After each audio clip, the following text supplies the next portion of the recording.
Now today we're going to be checking out the all-new Velotric Nomad 2, the latest in their fat tire commuter segment, but don't get it twisted, this thing comes jam-packed with performance and tech like I haven't seen at this price point on any electric bike.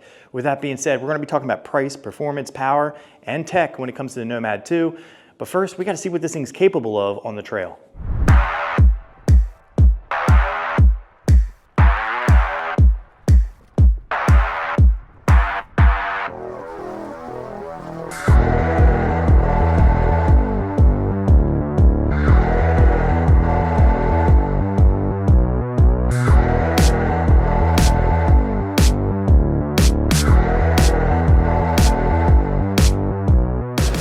All right, so today we're gonna be jumping all over the place. We're gonna be doing a speed test and a hill test in two different climates, yes. A speed test in a traditional climate just like this, and really see what this bike is capable of putting down.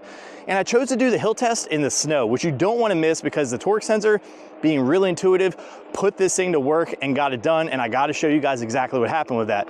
We're gonna be talking about the comfort suspension on this bad boy and how leaps and bounds ahead this thing is to the competition.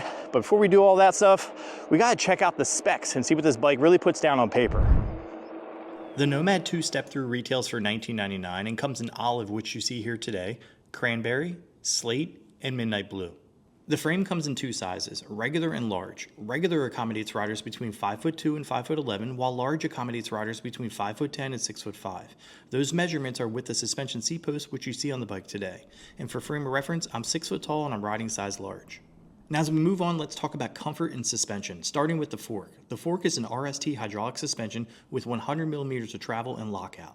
Now keeping comfort in mind, the Nomad 2 comes equipped with a suspension seat post, a big old fat Velotric seat, flat ergonomic grips with a mix between mushroom and knurling textures for added grip and comfort. To round things off in the comfort section, you'll be riding 26 by 4 inch Kenda tires. Now moving on up to the cockpit, you'll be greeted with a cruiser style handlebar that's attached to an adjustable stem for added comfort and ergonomics that pairs nicely with the flat ergonomical grips that we spoke about earlier. On the left, you'll find your front brake lever, controls, and a throttle. While on the right, you'll find a rear brake lever, rapid fire shifters, and a bell. Front and center, you have a full color 3.5 inch display with Bluetooth in-app connectivity to be able to customize your bike anywhere, anytime, which I'm going to show you how to do that right now. Now in order to connect the bike, it's really easy. You just power on the bike and then hold the M for mode on your controller. Hold that until the display shows that you can cycle through several different settings. You cycle all the way through to the app part of the display. Once you do that, it'll give you an option to be able to connect your bike. You'll have a barcode that you scan with your phone,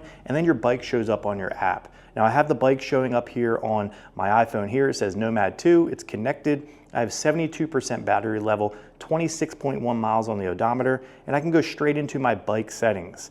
As you see there, I have different riding modes, Eco, Trail, and Boost. You can cycle through all three of these straight through the app. You can cycle through exactly how high you want your brightness level to be on your display. I have that set as auto, and I also have the speed limit set all the way up to 28 miles per hour because in my area, the laws aren't as restrictive, so I can have that top speed on throttle and pedal assist at its max point. With that being said, we also have the auto power. You can have that on off to basically, when the bike is powered on, it'll stay powered on until you come back. I have mine set at 5 minutes, said I can leave it, and if I forget about it, it automatically powers off and goes to sleep. The auto light, which is the headlight, so it'll detect exactly how bright it is outside and pop that headlight on. The cruise control is for having cruise control when you're using the thumb throttle, so you hold that thumb throttle for a certain period of time, let it go, and that bike will just cruise at that pace. The throttle limit can either be in torque mode or cadence. I have both those on. I also have the sensor swap here set to torque, which is my favorite. I've said this before in several videos. Torque sensors, in my opinion, are one of the best ways to get rewarded for your ride. If you just kind of want to cruise around, a cadence sensor might be best for you. You're just kind of just ghost pedaling and the bike will just kind of take over from there. But a torque sensor, every bit of energy and power you put into those cranks, you're getting rewarded for it, and that's why it's my favorite. Now you can set up the unit too, to mile or kilometers, and there's even firmwares in here, which is awesome. I just updated my Discover 2. As you see here on the screen, you can update the battery settings, all different settings going through the entire bike, and it is very, very useful. Now the in-app connectivity is always nice, but what goes even a step further against potential bike theft or not remembering where you last left your bike is the Apple Find My that's built into every Velotric model right now. The drivetrain is a 40-tooth chainring up front with an 11-tooth cassette paired with a Shimano derailleur. Now when pedaling the bike, you can either do it powered off with no resistance or using any one of the 3 riding modes with 5 different pedal assist levels per mode and having the option to switch between a torque sensor and a cadence sensor, which we're going to be doing here shortly. The motor on this bike is a 48 volt 750 watt motor with 90 newton meters of torque and a max output of 1300 watts. Now powering that motor is a 48 volt 14.7 amp hour battery pack that is IPX7 rated, which you can submerge this battery underneath water for upwards of 30 minutes with no issues, while the bike is IPX6 rated. The battery is also UL certified 2271 and gets you a throttle range of upwards of 45 miles and a pedal assist range of upwards of 65 miles. Now you'll be able to charge the battery from completely dead to 100% in roughly about 5 hours on the 48 volt 3 amp fast charger. Now the default max speed right out of the box for the Nomad 2 is 20 miles per hour, but you have the ability to unlock it to be able to go upwards of 28 miles per hour, which we're going to be putting to the test. This is something you can either do in the display or in the app, and depending on where you live, you can either shift between class 1, 2, or 3 to be able to obey those laws and regulations. Now when traveling at speeds of upwards of 28 miles per hour, you better have some really good brakes, and the Nomad 2 comes equipped with Tektro hydraulic disc brakes front and rear with a 203mm rotor up front and a 180mm rotor on the rear. Now whether you're riding at nighttime or during the day, you can rest assured that you can be seen with the headlight and taillight combo on this bike that has an active brake light and turn signals. Now before we get to the testing, let's talk about the weight. The overall net weight of the Nomad 2 is 75 pounds, the rear rack load capacity is 66 pounds, and the max load capacity of this bike is 505 pounds, which is absolutely insane. Now with that being said, let's get on the trail and put this thing to the test. All right, so for the Velotric Nomad 2 speed test, we're gonna be doing this in literally every single setting that they have, starting with Eco and pedal assist level 1. Finally, at the end of this speed test, we're gonna be doing a final speed test, seeing exactly how fast I can get this bad boy up to, because we already know that we're all curious about that. So, hitting start, and we're off. Pedal assist level 1. Eco mode, chilling at about 10, 11, 12 miles per hour, still pulling. 2. 18 miles per hour. 3. 20 miles per hour. 4. 22 miles per hour. 5. High-end torque right now. 28, 29, 30. Nice. Let's see what the next one is. All right, now trail mode. This will be torque 1 right here.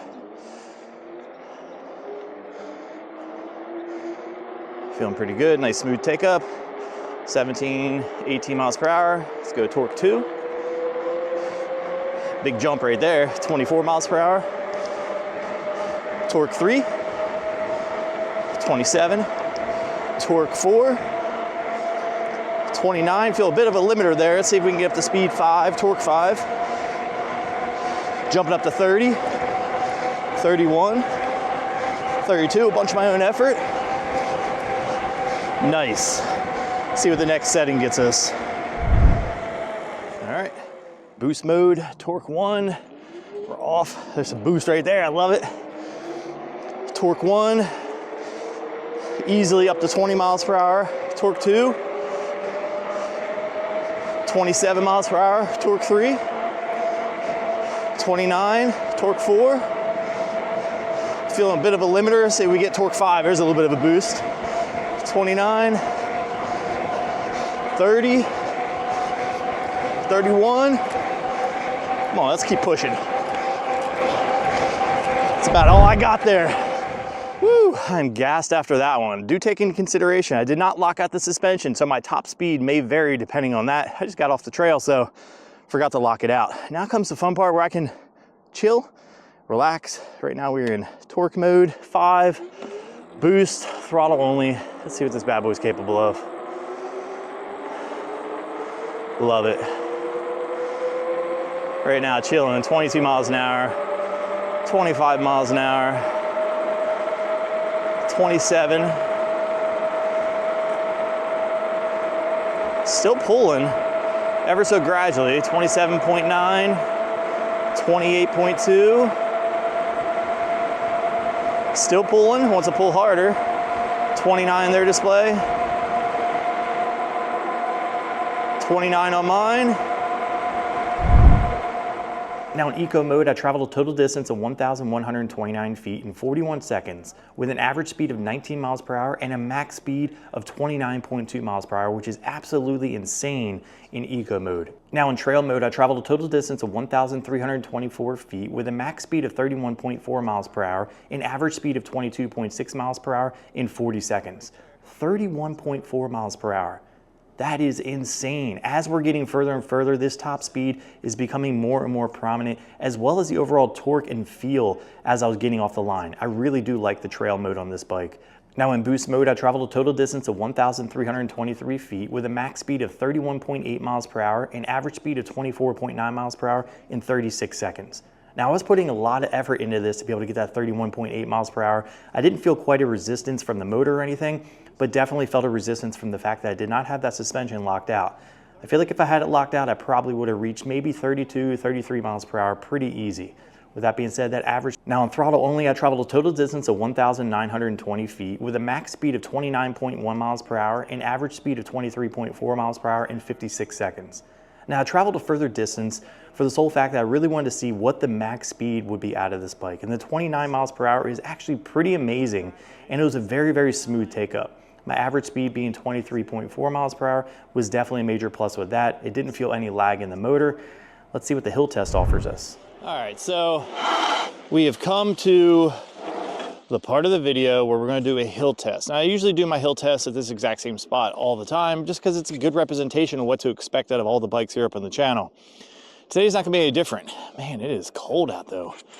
Right now, I'm gonna be doing this hill test in the boost mode, and I'm probably gonna keep it in like torque number 2 or 3, just to see what the power output is. And then we're gonna get straight into the throttle only. So let's get into it. Woo, that was going already. No problemo. 18 mile an hour, 20 mile an hour, 22 miles per hour. About to run in some snow here. Slow down right around here because this is a double switchback, so we're not trying to fall. Push through. The torque sensor really intuitive right there. I like it. Pushing up to 22 miles per hour. Slow down again here. This is a bit tighter of a turn. All right, let's push it up. Not even going to gear it down, just going to push through. 16 miles per hour. 18 miles per hour. Still pulling hard though. This is seriously one of my favorite setups. Let's go check out this throttle. Also wanted to mention the braking as we're heading back down to the bottom of this hill for this throttle test. The braking is still on point. Even through all this slush and snow and water. We'll say I'm gonna have to clean this bike off when I'm done, but I mean, these things lock up right on the dime every single time. All right, throttle only. I'm gonna put in torque level 5. We're in boost mode. It is one of the smoothest, most gradual take-ups of a throttle I've ever ridden. Right now, 22 miles per hour. Still pulling though, 23 miles per hour. I'm gonna slow down up here for this turn. Throttle out. That smooth take up of the throttle is really, really nice there, because any other bike I've ridden up that, as soon as I hit the throttle, it's gone, which can be a little jarring for some people. Slow down here again. We were at 21 miles per hour there.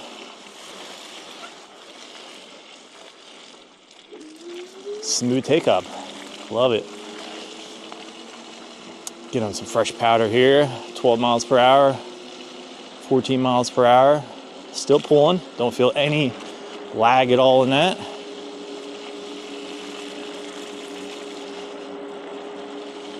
Awesome. Perfect. Yeah, so this bike is super, super intuitive when it comes to this torque sensor on the trail. So much so that I want to showcase it on this one hill. Let's see how it's looking right now. Yeah, the hill looks awesome. We're gonna head on that thing right now. I'm gonna show you guys how well this thing performs. It's all fresh powder. Gonna gear it down a little bit. I mean, pushing through, no issues, man. This thing is perfect. All right, so that's gonna do it for today's video featuring the all-new Velotric Nomad 2. Man, did they bring everything to the table when it comes to all the tech and latest features out of their latest lineup of bikes to the Nomad series. Now, the original Nomad was one of my favorite fat tire electric commuter bikes I'd ever ridden, and now it just got even better. Let me know your thoughts in the comment section below on the Nomad 2. Also, be on the lookout for a brand new Velotric bike coming in the coming days, so definitely hit that subscribe button. So if you guys like this video, drop a like. If you love it, hit the subscribe button, and I'll catch you in the next one.